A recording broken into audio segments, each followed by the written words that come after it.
It's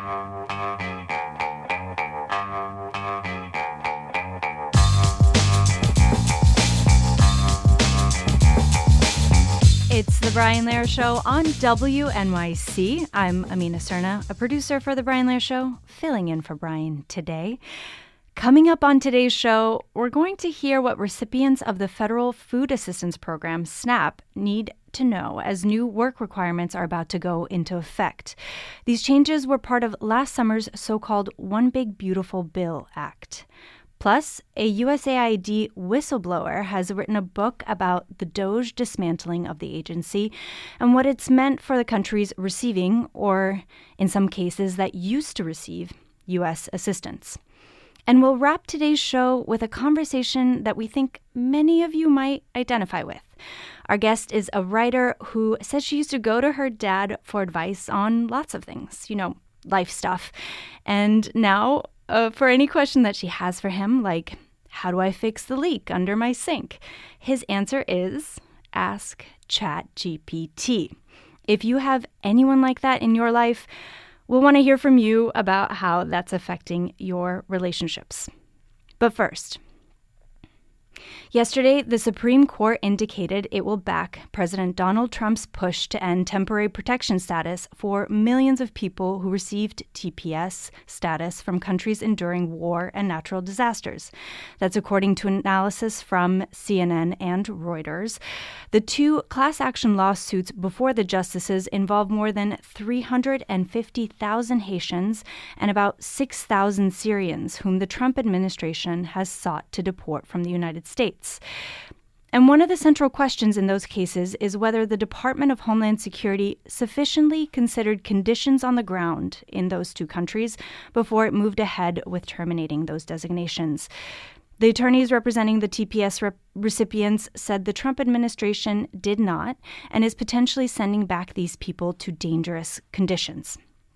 While the cases represent Haitians and Syrians specifically, more than 1 million immigrants are permitted to live and work in the United States under the program. Yesterday, Brian spoke with Yale Law professor Emily Bazelon about the judicial considerations before the court as the hearing was underway. Today, we'll talk about the politics, both on the ground in Syria and Haiti, and here in the United States. Joining me now are two guests from the International Rescue Committee, a leading humanitarian nonprofit organization. Ciarán Donnelly is Senior Vice President for International Programs at International Rescue Committee, and Daniel Berlin is Policy Director of Protection Pathways at the International Rescue Committee. Ciarán, welcome back to WNYC, and Daniel, welcome. Thanks, Amina. Great to be here. So let's begin with a little TPS 101. Temporary protected status was created by Congress through the Immigration Act of 1990, signed into law by President George H.W. Bush in November of that year. Daniel, what does TPS actually grant its recipients? So TPS, temporary protected status, is as the name says, a temporary protection for people who are fleeing environmental disaster, conflict, or other temporary and extraordinary circumstances that make it unsafe to return to their home countries. So people who are granted TPS, they have to have a clean criminal record, they have to apply and be screened by the U.S. government, and they are granted both temporary status and work authorization. But importantly, there is no pathway to permanence through TPS, so there's no pathway to a green card or to U.S. citizenship. I'll ask you a little bit more about that later. But first, the program was designed to replace inconsistent practices back then, such as extended voluntary departure, with a formal mechanism to provide humanitarian relief. So that was first assigned to be determined by the Attorney General. Now it falls under the purview of the Secretary of the Department of Homeland Security. So how does that work, and how often is it reviewed?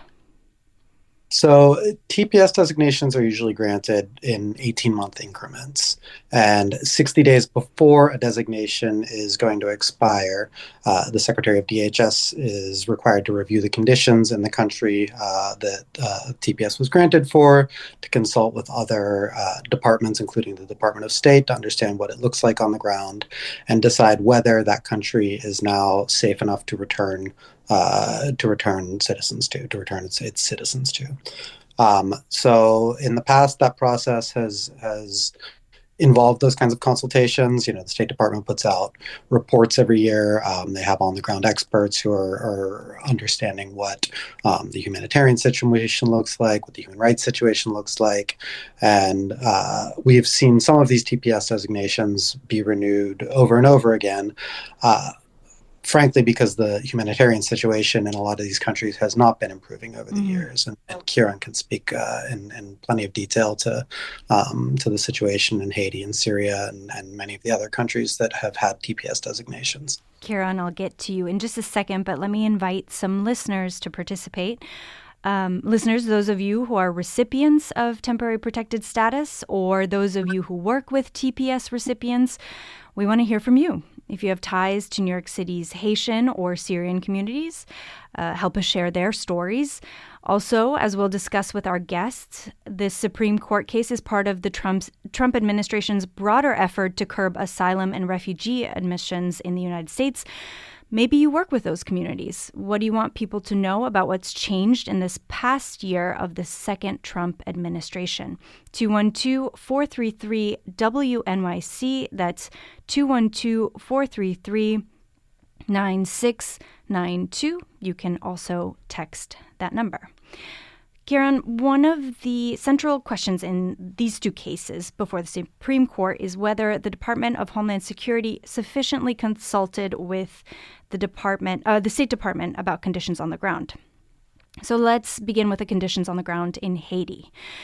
IRC reports that armed gangs control an estimated 90% of the capital of Haiti, Port-au-Prince, and are expanding to other parts of Haiti as well. For listeners who aren't familiar, what sorts of conditions are these gangs creating for Haitians?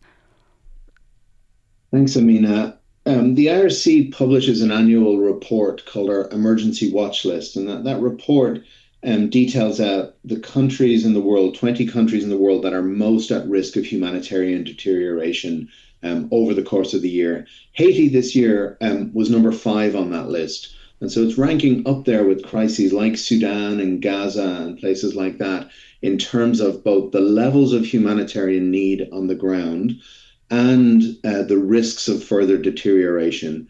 And the drivers of that really come from, as you've described it, the domination of large parts of the country, in particular the capital Port-au-Prince, by armed gangs and the conflict between those gangs and the government. The result of this violence over the last 5 years since it surged in the wake of the assassination of Haiti's president is essentially that the government is not able to fulfill its basic functions of safety and public service provision across most of the country. We did an assessment. Our team there provides services, healthcare and emergency protection services for women and children. And we did a survey earlier this year in which 73% of households reported feeling unsafe where they sleep.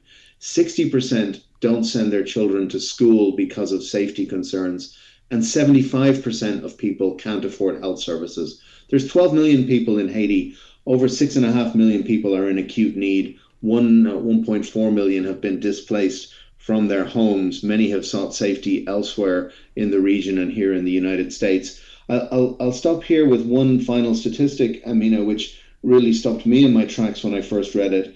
Last year, UNICEF reported that sexual violence against children in Haiti had increased by over 1,000%. And that's just a staggering glimpse into the kind of dystopian situation that many Haitians face on a day-to-day basis. Well, Ciarán, to pick up on that last stat, what stood out to me in the IRC report was in 2025 alone, 8,000 cases of gender-based violence were recorded, a 25% rise over the previous year.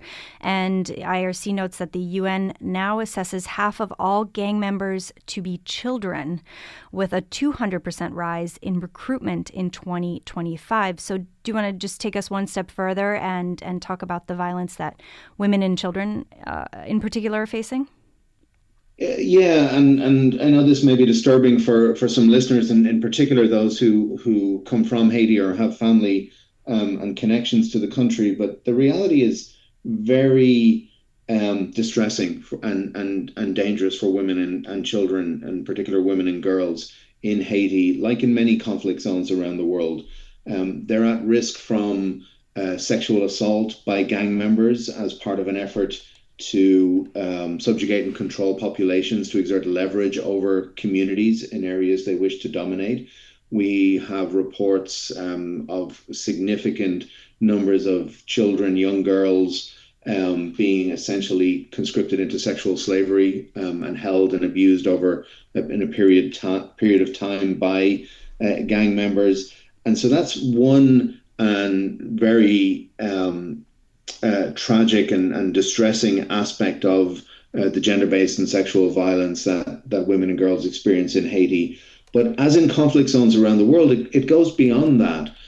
When people don't have enough food for their families, when they can't afford healthcare, that often forces women and girls into transactional sex, essentially into prostitution, into other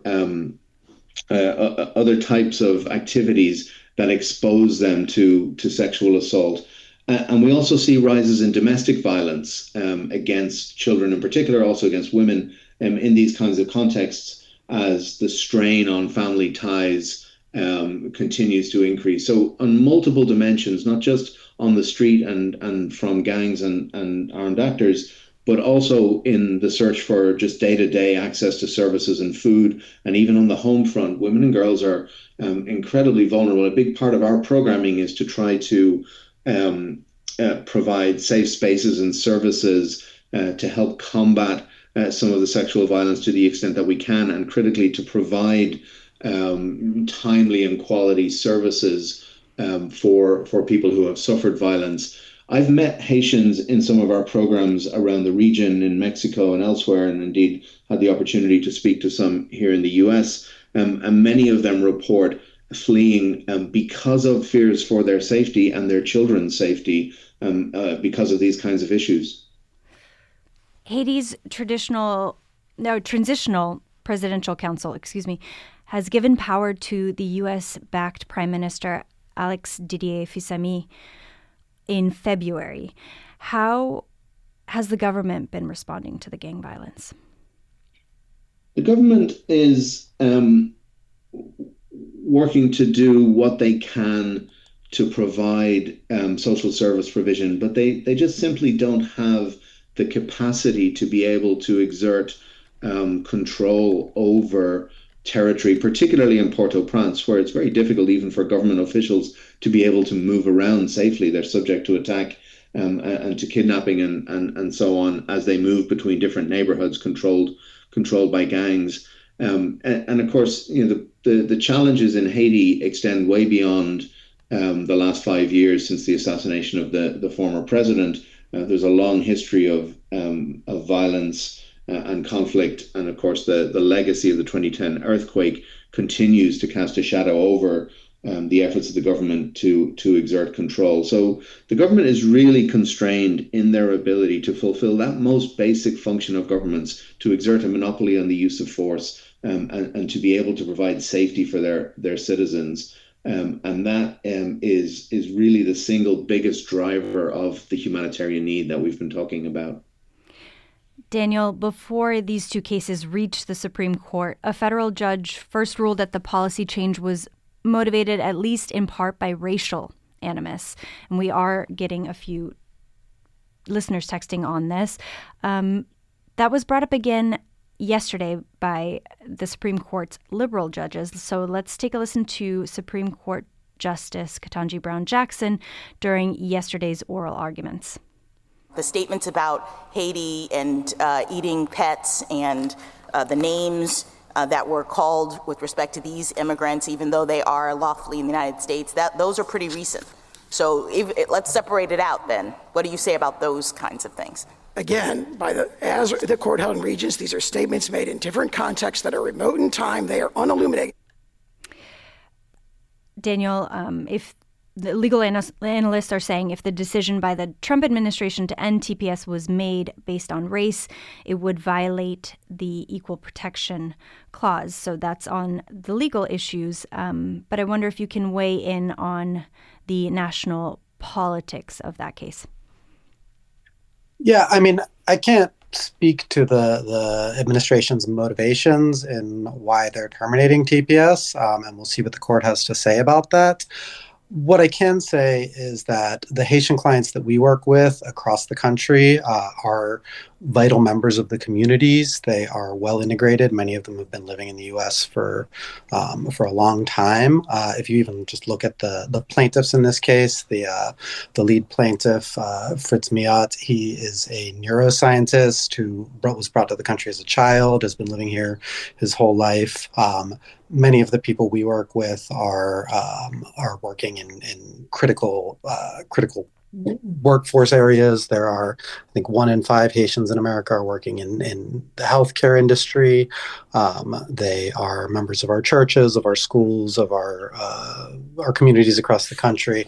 So, we'll see what the court has to say about the motivations for the termination of TPS. But what we've seen is both the Haitians and many of the other TPS holders that we work with are really just long-term and vital community members.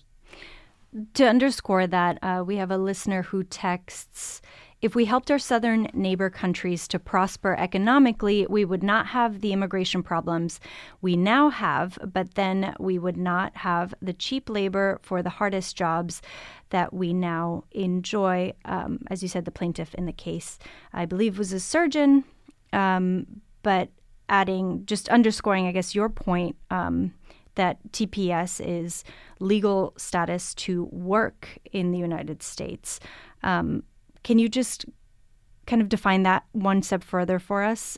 Because I do think that the Trump administration will often lump in its comments about the Haitian community in particular with its sort of animus towards illegal immigration.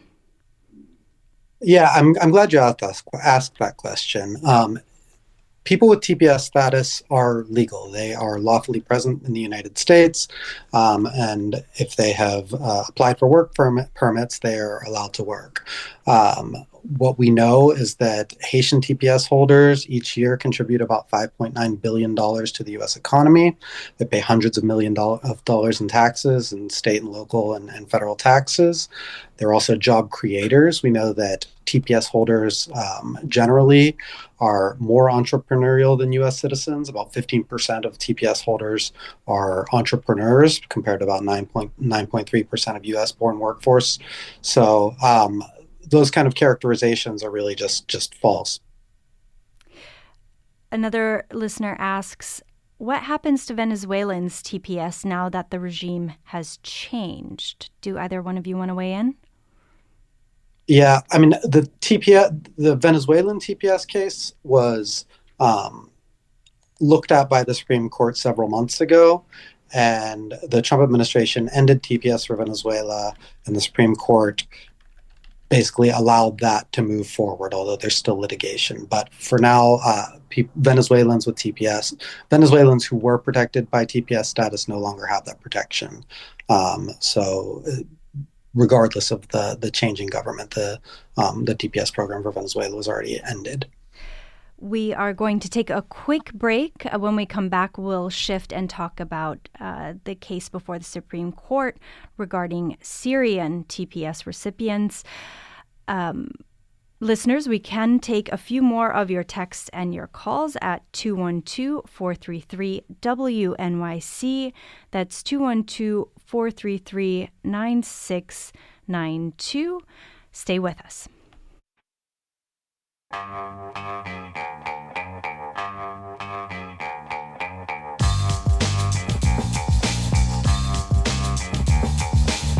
It's the Brian Lehrer Show on WNYC. I'm Amina Serna, filling in for Brian today. We're talking about the temporary protected status issue before the Supreme Court.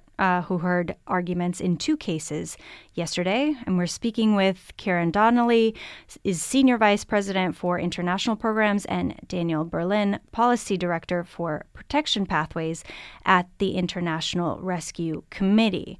We've been talking about Haitians because they represent the majority of TPS recipients, roughly 350,000 nationally, according to the American Immigration Council. The other case involves Syrian TPS recipients, which number around 6,000 people. The Obama administration granted TPS for certain Syrians in 2012 following the crackdown on protesters by former Syrian President Bashar al-Assad. Daniel, can you talk about that political moment and how the administration came to that 2012 decision? Again, the decisions around TPS are based on when there's a conflict that makes it unsafe or unreasonable to return people to the country. So with the Arab Spring and the civil war in Syria, the U.S. government decided that it would not be safe to return people to Syria during that period. And that decision has been renewed basically up until this year. And Ciarán, as Daniel was just saying, the TPS designation was repeatedly extended amid a civil war. Trump administrations have noted that the Assad regime fell in 2024 in their oral arguments, and that the Department of Homeland Security announced that it would end the TPS designation last November. So what do we know about the political situation on the ground in Syria in the last 2 years? The situation in Syria, as it happens today, is a relative bright spot in the Middle East, but relative is really the operative word in that sentence, Amina, given the conflict in Iran and Lebanon and the fallout around the wider region. As you say, the Assad regime fell towards the end of 2024. I was actually in Lebanon meeting with Syrian refugees along the Lebanese-Syrian border in about 2 weeks after the regime fell. Many of them told me then that while they were eager to go home, and I've rarely met a refugee who didn't want to go home at some point when conditions allow, they all told me they were very nervous and worried about that prospect. They weren't sure if they would be safe. They weren't sure if their homes would still be standing, if there would be jobs and schools and electricity and healthcare. And almost a year and a half on from that point, Syria remains a country that's still very much in an early stage of coming to terms with the legacy of well over a decade of civil war and significant destruction of social services and infrastructure that took place during that time. There are unexploded ordnance in many parts of the country. Infrastructure has not been rebuilt. Electrification remains a huge priority. Access to basic healthcare and education is a real challenge. And so there's about 4 million Syrians who've left Syria. Most of them live in neighboring countries. The numbers here in the US and in Europe are relatively small, but there's about 1 million in Lebanon and around 2 million in Turkey and so on. Surveys suggest that only about 18% of those think that it's safe and appropriate to return to Syria right now. The numbers who wish to return in the long term are much higher, but conditions on the ground just aren't right yet. And the current instability in the region only makes the challenge for the new Syrian government all the more difficult in terms of rebuilding the country and creating an environment in which people feel safe and supported to be able to return with their families. I want to play a clip for you. Here is Justice Samuel Alito making a similar case as the Trump administration during yesterday's oral arguments. It's active armed conflict. No part of Syria is safe. Every part is. It's not the Assad regime anymore, though. I mean, the whole thing was the Assad regime after 53 years of complete oppression and brutal treatment. It's gone. Ciarán, you were just saying that on the ground, Syria is just not politically stable at the moment. I guess, do you agree or disagree with the justice's take? I think you probably disagree. And also, I guess it goes to the question of what does the U.S. owe the people who are currently here, and what would they go back to if they were sent back, right? Yeah, obviously Syria is no longer gripped in the throes of the all-consuming violence and conflict that it experienced during the worst parts of the civil war, and that's a good thing, unquestionably. But it is also not the case that Syria is uniformly safe for civilians today. There remain residual pockets of low-level conflict, reprisals, political violence in many parts of the country. And as I noted, a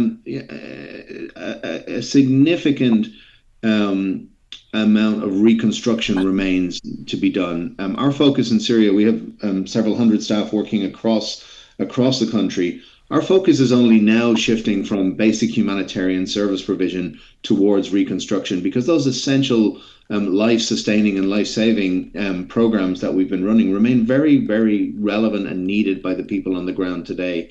And so, I'd let Dan perhaps speak on the legal aspects of TPS, but when it comes to countries who have accepted Syrian refugees under various forms of protection, I would suggest that the moral commitment that goes with that is not simply, we're going to send you back as soon as barrel bombs stop falling from helicopters and chemical weapons stop being deployed in your hometowns, but we're not going to worry about everything else. I think the moral commitment goes beyond that, that we're going to provide you with safe harbor and refuge until such time as you determine that it is safe and appropriate for you and your family to be able to return and to rebuild your lives with some measure of dignity and access to quality social services.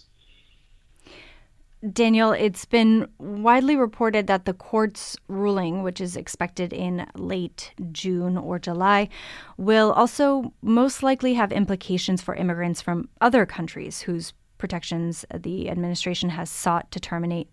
Several news outlets report it could potentially affect more than 1 million people. So do you want to walk us through some of the communities that are maybe most at risk here? Yeah, so the court really didn't they asked a few questions yesterday about the conditions in both Syria and Haiti, which you played some of those clips. But most of the arguments in this case were about the process, and also about whether or not the courts can even look at the decisions that are made by the government. So there were a lot of jurisdictional questions about whether or not somebody can even challenge the decision by the U.S. government to end TPS.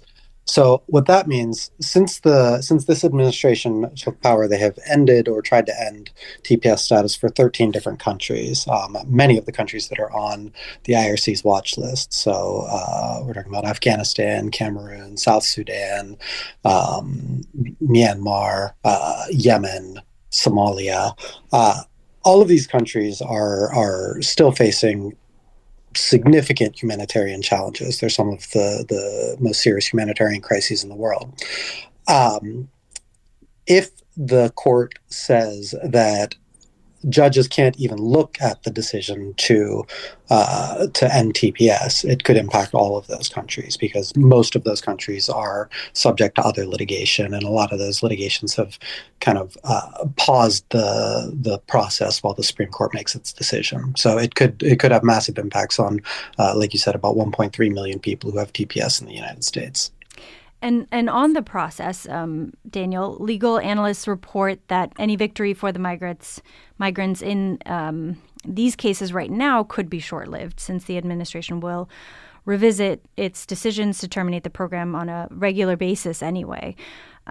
Yesterday, we had a caller who identified as an immigration lawyer named Richard, who explained just how hard it is for TPS recipients to get on a path to citizenship. You started your first answer talking about this, but let's take a quick listen to about 42 seconds of that caller. I wanted to clarify the answer to the questions about whether people with TPS can apply for naturalization or can they legalize in any other way. And the answer is almost invariably, completely no. TPS does not, by statute, lead to permanent status. There has to be a separate avenue, a separate way that people are getting the green cards. The majority of people in that situation who are covered by TPS. It's like it's an umbrella of protection that prevents deportation and allows you to work. It gives you no other rights. So, Daniel, you want to fact check that for us and take us, one step further with some context? Yeah, I mean, that's generally true. People with TPS status do not have an automatic pathway to permanent residence or citizenship or any other permanent status. There are some people with TPS who can apply for other types of protections. So if they have a well-founded fear of persecution, they can apply for asylum, or if they're afraid of torture, they can apply for protections under the Convention Against Torture. There are some other types of pathways, but I think this is a really common misconception that people have, and we'll ask, if somebody's been in the U.S. for so long, why didn't they just get their residence? Why didn't they just get their citizenship? And for many, many people, both TPS holders and people with other status or with no status, there is no line to get into. There is no application to fill out. There just is no pathway to long-term residence or citizenship for many, many people, both in the United States and, of course, outside of the United States.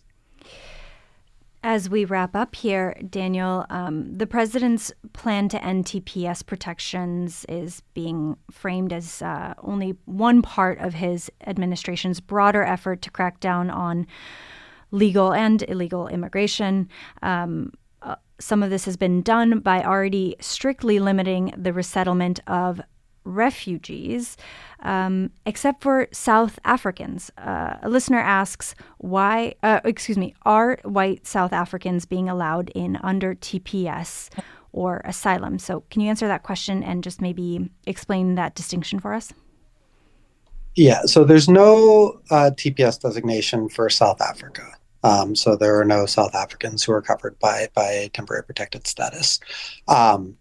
People of any nationality can apply for asylum if they are in the United States and have a fear of persecution in their home country. So there are certainly South Africans, probably white and black, who have applied for asylum in the United States. And under the current administration, the U.S. Refugee Admissions Program has prioritized the resettlement of South African refugees. So they are allowing white South Africans to enter through the U.S. Refugee Admissions Program. Here's a text. It's more complex than saying TPS recipients are legally here.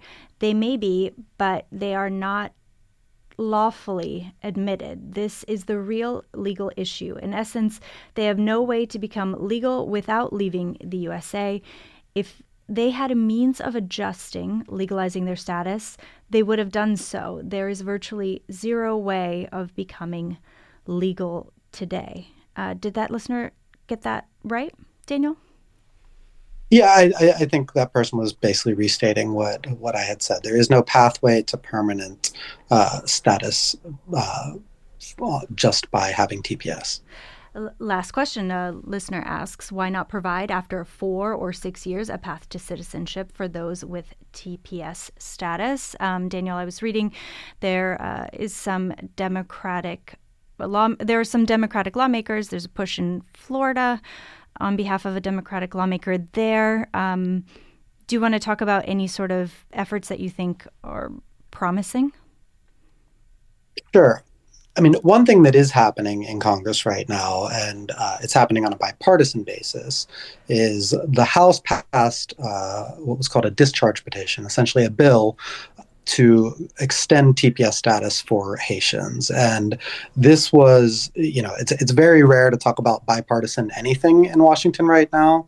This was a pretty remarkable piece of legislation where I believe 10 Republicans joined all the Democrats, including representatives like Mike Lawler in New York, Brian Fitzpatrick in Pennsylvania, Maria Salazar in Florida, all to extend TPS protection for Haitians. So this is something that Republicans and Democrats recognize. Haitians and other TPS holders in our communities really do play a vital role. They are essential to our businesses. They're essential to our schools and our hospitals.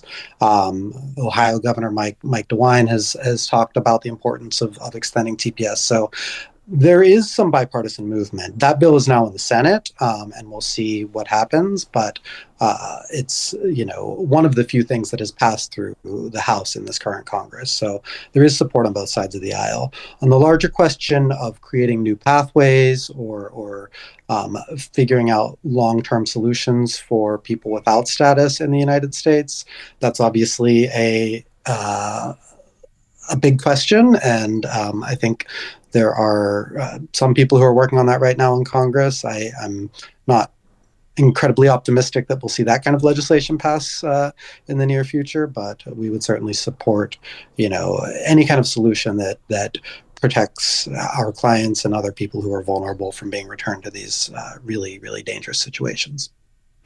Ciarán Donnelly is Senior Vice President for International Programs at International Rescue Committee, and Daniel Berlin is Policy Director of Protection Pathways at the International Rescue Committee as well. Ciarán and Daniel, thank you so much for coming on today. Thank you. Thank you so much.